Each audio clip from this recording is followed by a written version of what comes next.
Did you know this about Iron Man? The line "I am Iron Man" wasn't even in the script. The famous line was ad-libbed by Robert Downey Jr., but producer Kevin Feige had a very good reason for keeping it in the final cut.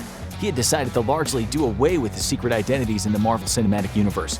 Only Spider-Man conceals his identity, while Thor's alter ego, Donald Blake, is similarly not used.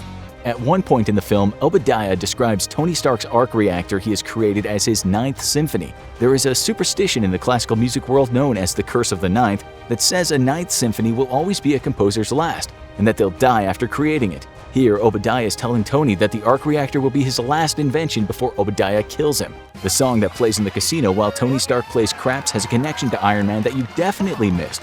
It's actually an arrangement of a theme song from the 1960s Iron Man cartoon. When Tony Stark fires his repulsor, look closely and you can actually see where the repulsor gets its energy from, as beams of energy move through Tony's chest from the arc reactor to his hand. The casting of Robert Downey Jr. went beyond just a good audition. The character Tony Stark is someone who had major ups and downs throughout his life, which all played out in the public eye and under the shadow of his famous father.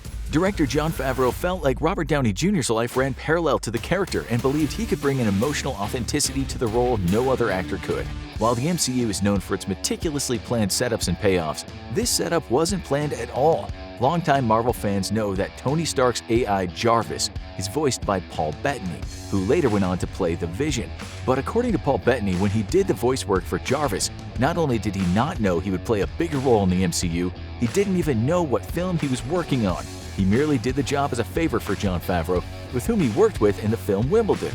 The picture in this newspaper wasn't taken by the production crew. It's actually a screen grab from a video taken by onlookers trying to spy on the Iron Man set, posted online in 2007. But that's not all. While the picture was used in the theatrical release, a lawsuit resulted in a different picture being inserted for the home release. Ever wonder who inspired the character Tony Stark? According to Stan Lee, Iron Man's creator, Stark was based off of one of the most colorful men of our time. An inventor, an adventurer, a multimillionaire, a ladies' man, and finally a nutcase. Who was he referring to? The eccentric aviator Howard Hughes. The entire final fight scene had to be rewritten because the film stunt team were unable to destroy a specific car. Originally, Tony was supposed to be driving the car in his Iron Man suit, crash into Ironmonger's legs, flip the car, and then cut the car in half and jump out.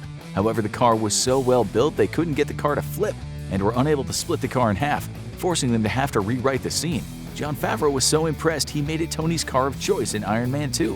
What car was it? An Audi R8. Stark Industries has a unique logo, but it bears a strong resemblance to a real-life company, known for their production on many of the military's aircraft. The logo for Stark Industries was heavily inspired by the logo for Lockheed Martin.